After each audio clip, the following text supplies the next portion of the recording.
다 함께 사도신경으로 화요일 새벽 예배 주님께 드리겠습니다. 전능하사 천지를 만드신 하나님 아버지를 내가 믿사오며 그 외아들 우리 주 예수 그리스도를 믿사오니 이는 성령으로 잉태하사 동정녀 마리아에게 나시고 본디오 빌라도에게 고난을 받으사 십자가에 못 박혀 죽으시고 장사한 지 사흘 만에 죽은 자 가운데서 다시 살아나시며 하늘에 오르사 전능하신 하나님 우편에 앉아 계시다가 저리로서 산자와 죽은 자를 심판하러 오시리라. 성령을 믿사오며 거룩한 공회와 성도가 서로 교통하는 것과 죄를 사하여 주시는 것과 몸이 다시 사는 것과 영원히 사는 것을 믿사옵나이다. 아멘. 다 함께 찬송가 430장 함께 찬양하겠습니다. 주와 같이 길 가는 것 즐거운 일 아닌가. 우리 주님 걸어가신 발자취를 밟겠네. 한 걸음 한 걸음 주 예수와 함께 날마다 날마다 우리 걸어가리. 어린아이 같은 우리 미련하고 약하나 주의 손에 이끌리어 생명길로 가겠네. 한 걸음 한 걸음 주 예수와 함께 날마다 날마다 우리 걸어가리. 꽃이 피는 들판이나 험한 골짜기라도 주가 인도하는 대로 주와 같이 가겠네.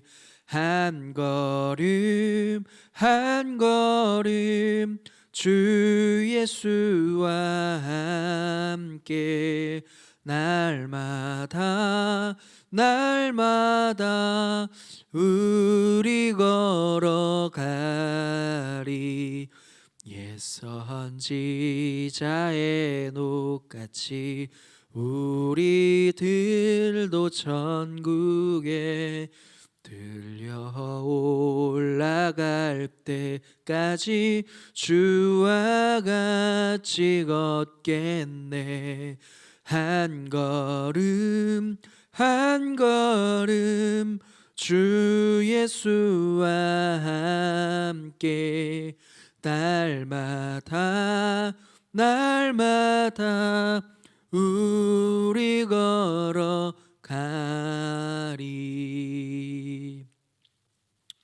오늘 하나님께서 우리에게 주시는 말씀은 구약 출애굽기 14장 15절에서 31절까지의 말씀입니다. 우리 이 말씀을 찾으신 줄 알고 우리 함께 읽도록 하겠습니다. 여호와께서 모세에게 이르시되 너는 어찌하여 내게 부르짖느냐. 이스라엘 자손에게 명령하여 앞으로 나아가게 하고 지팡이를 들고 손을 바다 위로 내밀어 그것이 갈라지게 하라. 이스라엘 자손이 바다 가운데서 마른 땅으로 행하리라. 내가 애굽 사람들의 마음을 완악하게 할 것인즉 그들이 그 뒤를 따라 들어갈 것이라.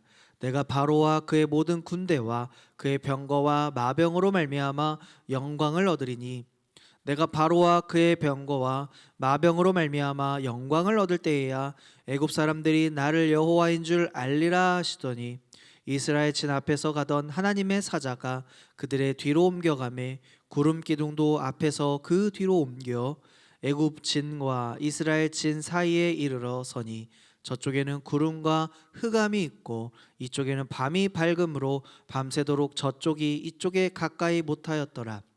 모세가 바다 위로 손을 내밀매 여호와께서 큰 동풍이 밤새도록 바닷물을 물러가게 하시니 물이 갈라져 바다가 마른 땅이 된지라. 이스라엘 자손이 바다 가운데를 육지로 걸어가고 물은 그들의 좌우에 벽이 되니 애굽 사람들과 바로의 말들 병거들과 그 마병들이 다 그들의 뒤를 추격하여 바다 가운데로 들어오는지라. 새벽에 여호와께서 불과 구름 기둥 가운데서 애굽 군대를 보시고 애굽 군대를 어지럽게 하시며 그들의 병거 바퀴를 벗겨서 달리기가 어렵게 하시니 애굽 사람들이 이르되 이스라엘 앞에서 우리가 도망하자. 여호와가 그들을 위하여 싸워 애굽 사람들을 치는도다. 여호와께서 모세에게 이르시되 내 손을 바다 위로 내밀어 물이 애굽 사람들과 그들의 병거들과 마병들 위에 다시 흐르게 하라 하시니 모세가 곧 손을 바다 위로 내밀매 새벽이 되어 바다의 힘이 회복된지라. 애굽 사람들이 물을 거슬러 도망하나 여호와께서 애굽 사람들을 바다 가운데 엎으시니 물이 다시 흘러 병거들과 기병들을 덮되 그들의 뒤를 따라 바다에 들어간 바로의 군대를 다 덮으니 하나도 남지 아니하였더라. 그러나 이스라엘 자손은 바다 가운데를 육지로 행하였고 물이 좌우의 벽이 되었더라. 그날에 여호와께서 이같이 이스라엘을 애굽 사람의 손에서 구원하심에 이스라엘이 바닷가에서 애굽 사람들이 죽어 있는 것을 보았더라. 이스라엘이 여호와께서 애굽 사람들에게 행하신 그 큰 능력을 보았으므로 백성이 여호와를 경외하며 여호와와 그의 종 모세를 믿었더라. 아멘. 출애굽기 말씀을 우리가 계속하여 듣고 또 읽고 있습니다. 이스라엘 백성들이 출애굽을 하는 동안에 계속적으로 하나님께서 이스라엘 백성들을 향하여 말씀하신 그 핵심은 무엇이냐면 하나님이 자신을 나타내리라 라고 하신 것입니다. 또한 그렇게 함으로 말미암아 여호와가 누구인지 내가 알게 하겠다라는 그 말씀이었습니다. 즉 하나님이 누구이신지를 나타내고 하나님이 누구이신지 나타냄을 통하여 하나님이 어떠한 분이신지를 알게 될 것이다 라는 것이죠. 모세를 부르실 때 하나님은 호렙산에 불타는 떨기나무 아래에 그를 부르시고 나는 여호와다, 거룩한 여호와다, 내가 거룩하니 너도 거룩할지어다 라고 말씀하시면서 모세에게 하나님은 자신을 드러내셨습니다. 나타내 보이셨고 또한 애굽 왕 바로에게 하나님은 드러내셨는데요. 자신을 어떻게 드러내셨습니까? 열 재앙들을 애굽에 보내셨죠. 그래서 이 세상의 진정한 신은 누구이신지, 참 신은 누구이신지를 애굽 왕에게 이 열 재앙을 드러내시면서 오늘 나타내 보이셨습니다. 자신을 모세에게 드러내 보이셨고 애굽 왕에게 자신이 누구이신지를 보이셨던 그 하나님, 특별히 오늘 하나님께서는 자신을 또한 알리시는데요. 사건 중에 사건이라고 할 수 있는 홍해를 건넌 사건, 이 사건을 통하여 하나님은 바다를 통치하시는 분이시기 뿐만 아니라 하나님의 능력은 하나님을 대적하는 그 애굽의 모든 군대를 패배시키고 오늘 하나님의 백성 이스라엘 백성들을 그 바다 사이로 건너가게 하시는 모습을 우리는 보게 됩니다. 특별히 갈라진 바다를 사이를 가르고 가고 있는 이스라엘 백성들을 쫓는 애굽 군대를 보게 됩니다. 우리가 출애굽기 14장 17절을 읽었었는데요. 내가 애굽 사람들의 마음을 완악하게 할 것인즉 그들이 그 뒤를 따라 들어갈 것이라. 내가 바로와 그의 모든 군대와 병거와 마병으로 말미암아 영광을 얻겠다라고 하나님이 말씀하셨습니다. 왜 바로와 그의 군대의 마음을 완악하게 하신 하나님, 왜 그렇게 하셨을까요? 18절에 보니까 내가 바로와 그의 병거와 마병으로 말미암아 영광을 얻을 때에야 그들이 비로소 여호와인 줄을 알게 될 것이다. 즉 그들이 여호와인 줄을 알게 하기 위한 하나님의 방법이 바로 이것이었습니다. 그래서 바로와 그의 모든 군대가 홍해 앞에서 그 한가운데서 수장당할 때 애굽 사람들은 하나님을 알게 되었던 것이지요. 이렇게 하나님을 대적한 애굽이 홍해 안에서 하나님이 누구이신지를 분명하게 경험하고 깨닫고 알게 되었을 때, 그때는 이미 그들이 늦은 후였죠. 애굽에게 자신을 드러내셨던 하나님께서는 이제 이스라엘 백성들을 향해서도 하나님을 드러내십니다.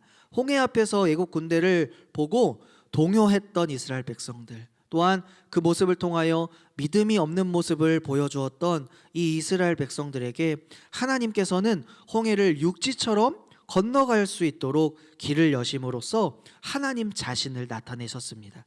22절 말씀을 한번 볼까요? 이스라엘 자손이 바다 가운데를 육지로 걸어가고 물은 그들의 좌우에 벽이 되었다라고 말하고 있습니다. 홍해는 바다죠. 물로 가득 차 있어야 하지만 그 갈라진 틈 사이로 길이 나게 되었습니다. 이 원래는 길이 날 때는 바닷속에 축축하고 또 질퍽질퍽한 진흙이 있어야 함에도 불구하고 오늘 하나님께서는 이 땅이라고 육지 가운데 육지로 걸어가고 라는 그 말씀을 통하여 원어로 살펴보면 마른 땅이라고 하는 것입니다. 땅이 말랐다라고 하는 것이죠. 그래서 이 마른 땅은 물기가 없는 광야와 같이 마른 땅, 이것을 의미합니다. 왜 하나님은 그 마른 땅을 예비하셨을까요? 노약자와 어린이를 포함한 지금 이스라엘 백성들은 200만 명이 넘는 숫자였습니다. 그뿐만 아니라 각종 짐승까지 다 포함하면 더 많은 숫자겠죠. 이 모두가 홍해를 건너가기 위해서, 특별히 따라오는 군대를 피하고 신속하게 그 홍해를 건너기 위해서는 마른 땅이 되어야만 합니다. 하나님께서는 홍해를 갈라지게 하시는 역사를 보여주셨을 뿐만 아니라 바다의 바닥까지, 가장 밑바닥까지 마른 땅으로 바꾸어 주시고 또 예비하심으로써 이스라엘 백성들에게 하나님 자신이 얼마나 위대하시고 또한 세심하신 분이신지를 분명히 보여주셨던 것이죠. 하나님께서는 애굽을 향해서는 심판의 주로 자신을 드러내셨고, 하나님의 백성인 이스라엘에게는 오늘 세심한 구원자로 자신을 드러내 주셨습니다. 그렇다면 오늘 하나님께서 우리에게 어떤 모습으로 나타나 보이십니까? 내가 경험한 하나님은 과연 어떤 분이십니까? 앞에는 홍해가 있고 뒤에는 애국 군대라는 이러한 사면 초가의 상황, 극한 상황 속에서 하나님께서는 이스라엘에게 자신을 드러내 보이셨습니다. 이 위기의 상황을 통해 드러내신 하나님을 이스라엘 백성들은 더 깊이 경험할 수 있었고, 또 하나님이 어떠한 분이신지를 더 확실하게 알 수가 있게 되었습니다. 우리를 돌보시고 또한 살피시며 인도하시는, 또한 필요를 전부 채워주시는 분은 오직 우리 하나님뿐밖에 없음을 믿습니다. 어떤 상황 속에서도 자신의 백성을 외면하지 아니하시고 놀라운 구원의 계획을 가지신 분이 바로 우리 하나님이십니다. 우리에게 구원자로 나타나신 하나님과 동행함으로 오늘 하루를 살아감에 있어서 하나님과 동행함을 얼마나 감사해야 하는지, 또 우리를 구원하신 하나님, 돌보시고 살피시는 하나님과 함께함이 얼마나 복된 삶인지를 다시 한번 기억하시면서 오늘 하루도 말씀 속에서 평안 가운데 살아가시는 복이 있기를 축복합니다. 특별히 설 명절 가운데 구원의 하나님을 더 깊이 알아가고 하나님을 우리도 드러내는 그러한 복된 믿음의 가족들 다 되시기를 예수님의 이름으로 간절히 축복합니다. 아멘. 오늘 이 말씀을 우리가 기억하면서 기도 제목을 통하여 함께 기도하기 원합니다. 살아계신 하나님을 깊이 경험하고 그 영광을 드러내는 가정과 교회, 이 나라 이 민족 되게 하여 주시고 2023년 하나님과 동행하며 믿음이 더욱더 자라가는 한 해가 되게 하여 주시옵소서. 이 기도 제목 붙들고 우리 주님의 이름을 외치며 합심하여 기도하겠습니다. 주여